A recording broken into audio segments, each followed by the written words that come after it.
Hey, what's up? I'm back with the third sequence of Robert Greene's book review summaries of the laws of power. We're working on Law 3 right now, which is conceal your intentions. That's the third law of power in the 48 laws of power. It's conceal your intentions. And there's two parts to it. So I'm going to do two parts. Here's the first part. And again, that law 3 is conceal your intentions, and the judgment on this book summary review is keep people's guard down using red herrings, so when your intentions are realized, it is too late for them.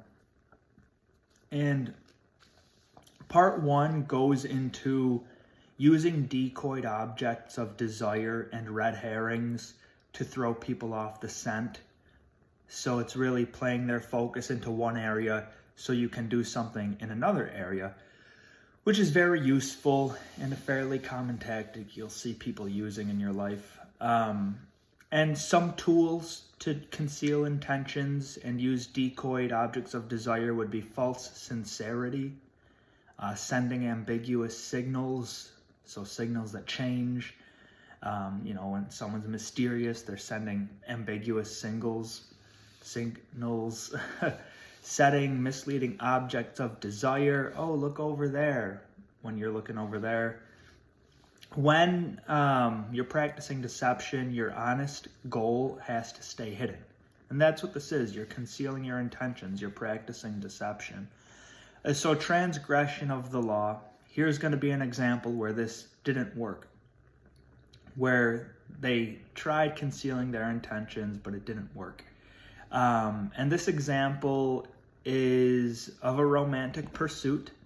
Marquis de Sévigné was head over heels for the most beautiful young countess in France.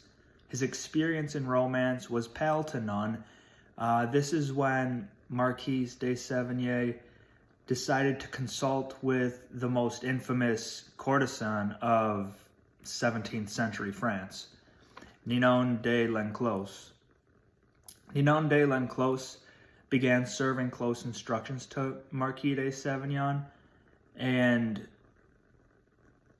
I had it somewhere, but this Ninon woman, countess, all of the rich people would send their kids to this woman so they could learn how to court women. Court women is what they had to do to get a queen. So Ninon de l'Enclos began serving instructions to Marquis. So awesome. He got a plan together, and this is what Ninon had him do. He had him approach the beautiful countess with a bit of distance and an air of nonchalance. Marquis confided in this beautiful countess as a friend, not a lover. This led to the countess to stop taking his interest for granted. She wanted a friend, and why not Marquis? Ninon used the countess's confusion to deploy jealousy. So jealousy was big. First, he became friends, and then he used jealousy to his advantage. At a major party Marquis was at in France, Ninon made sure that he was surrounded by beautiful women, so that made the countess very jealous.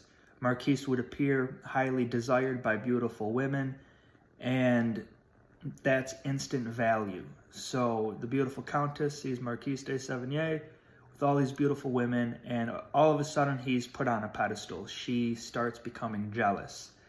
And she figured, you know what, I'm going to take him away from all those beautiful women. He should be with me. So that's the second part of Ninon's plan for Marquis. She would have him approach the countess with an air of mystery, distance, nonchalance, and then make her jealous by surrounding Marquis with beautiful women. To add some more mystery to it, Ninon instructed Marquis to not show up where the countess expected him.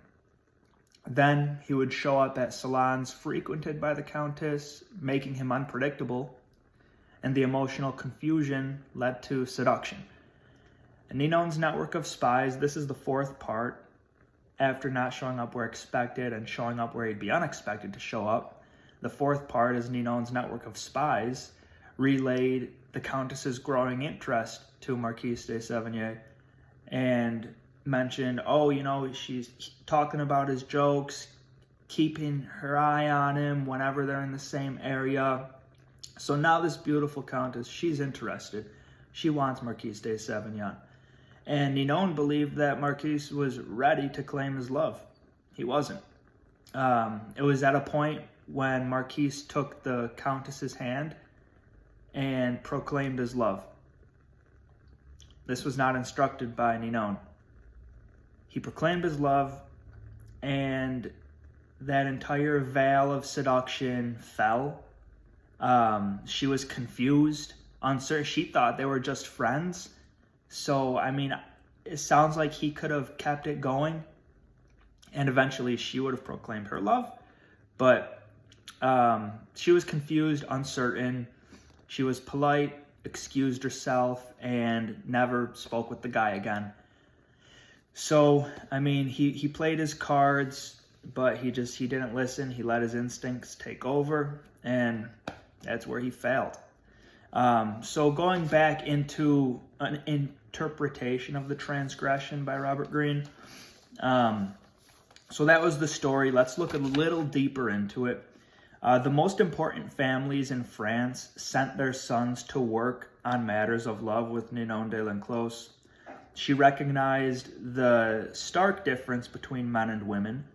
She found seduction has a common denominator, and that is being dependent on suggestion.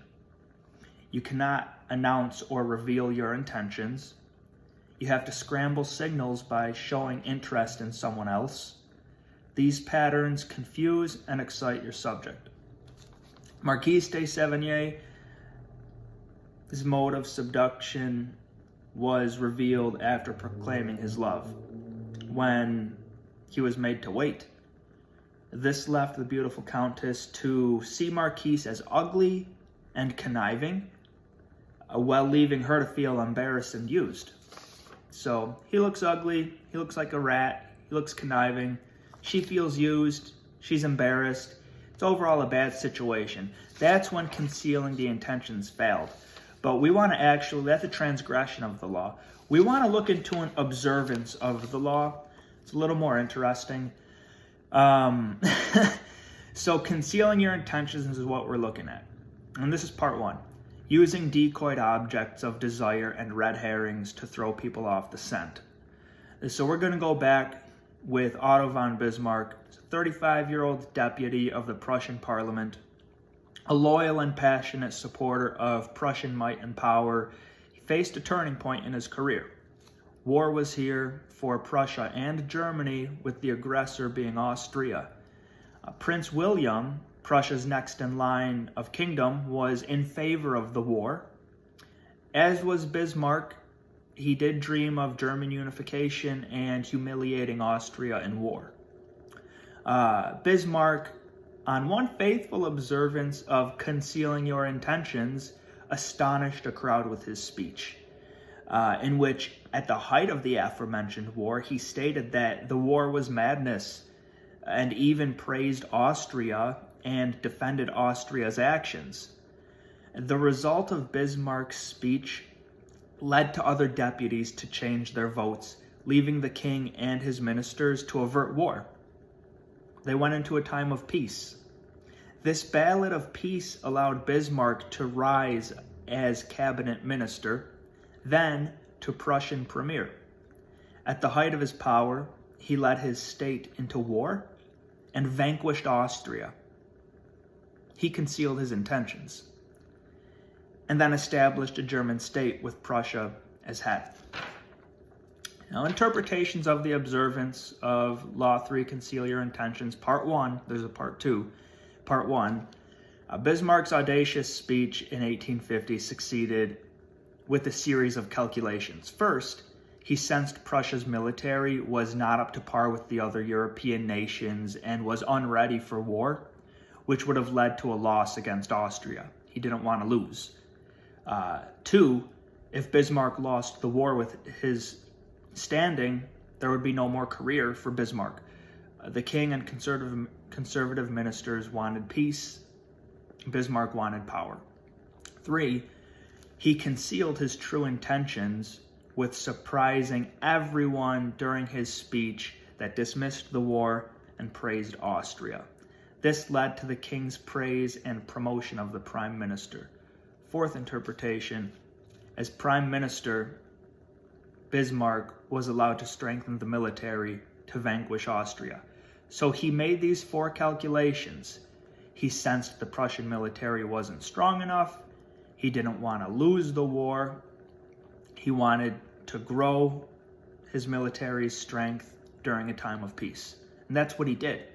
Had Bismarck revealed his true intentions prior to his calculations, if he said, hey, King, Prince William, I want to beat Austria in war, and this is how we're going to do it. Prince William wouldn't have listened. He would have then distrusted Bismarck and doubted him. Just the way it is. That's why you have to conceal your intentions. His insincerity, these are the things that helped Bismarck. This is why he was successful at concealing his intentions using decoyed objects, decoyed situations. His speech was the decoy. His insincerity, misleading signals, they all concealed his purpose, so he was able to attain everything he wanted. This is the power of hiding your intentions. And let's go over some basic bullet points. Keys to power when concealing your intentions. You want to 1, control your tongue, monitor what you reveal. 2, honesty and openness does more harm than good. Tell people what they want to hear. Don't become predictable and familiar. 3, conceal your intentions. Create a red herring by supporting an idea or a cause that's contrary to one's sentiments. People will believe a change of heart. It's very unusual to play with your own opinions and values. Now, some key to power tactics for concealing your intentions. 1, when hiding your intentions, you want to talk endlessly about your desires and goals, not your real ones. You have to appear friendly, open, and trusting. Don't talk about your real desires and goals, talk about fake ones when you're concealing your intentions. This conceals your intentions while sending your rivals on a time-consuming goose chase. You want your rivals on a time-consuming goose chase.